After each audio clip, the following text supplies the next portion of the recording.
for today ay mag-shake belly dancer tayo nitong blueberries. Legit na blueberries to. Meron din ako na-order na strawberry with Peppa Pig background music. Ano yun? Strawberry. Legit na legit. Saan ko na-order? Online lang.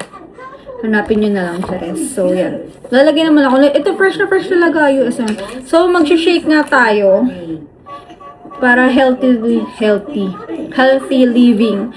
Ayan. So, walang sugar. Medyo lalaksan ko na lang yung boses ko kasi natatalo ako ni Peppa Pig. Ayan. So, stevia yung gamit ko. Ayan, stevia. Kasi sayang naman yung pag-healthy living natin kung mag-sugar tayo. Alam nyo naman, baka mahirap din yung masyadong mataas yung sugar. So, start na natin. Una is, ito, yellow. Puro tansyahan naman to guys, sa panlasa nyo, di ba? Kamayin nyo na lang, kayo din naman iinom. Diba? Magugas lang kayo ng kamay. Hygienic. Sa akin naman, ilan ba? 4. Ayan. 4 or 5. Sige, gawin na natin 5. Para malamig. Shake talaga. Tapos yung blueberries, hinugasan ko na ito. Ayan o. Asim. Blueberries nga. May tangkay pa. Pero nahugasan ko lang naman na. Ayan. Tansyahin nyo lang. Gusto nyo matapang yung flavor. Ubusin ko na. Ginagawa mo din pala. Ayan. Tapos, yung milk naman, tansyahin nyo lang din. Meron ako ditong cup. Ayan. Kung ano mang evap yung gamit nyo. Sa akin, Alaska. Kung gusto nyo. Marie, kung gusto nyo. So, sa inyo naman yun. Ayan. And guys, so wala kaming sasakyan dito. Kaya, ang sabi ko? Wala kaming saksakan. Hindi ko na maulit yung sinabi ko. Ayan, wala kaming saksakan dito. So, dun ko siya banda i-shake. Okay? So, stevia na lang.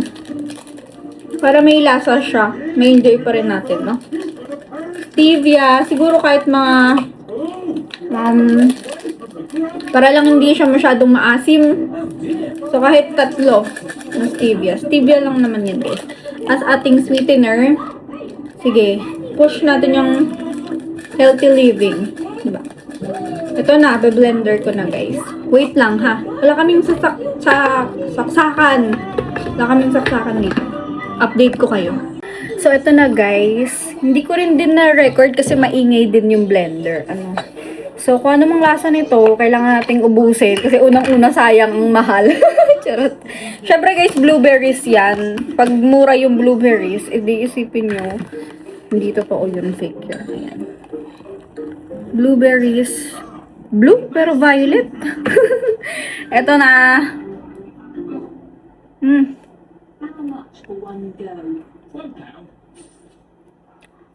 Pwede nyo rin itong gawin para sa mga kids ninyo. Napakasarap. Hindi ako nagbibiro guys. Ayan.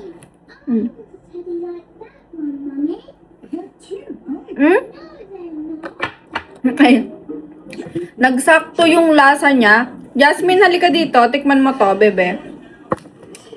Sakto, parang Dutch meal. And meron ding lalagay ko yung ano dyan para makapag-order kayo. Mag-healthy lifestyle din kayo.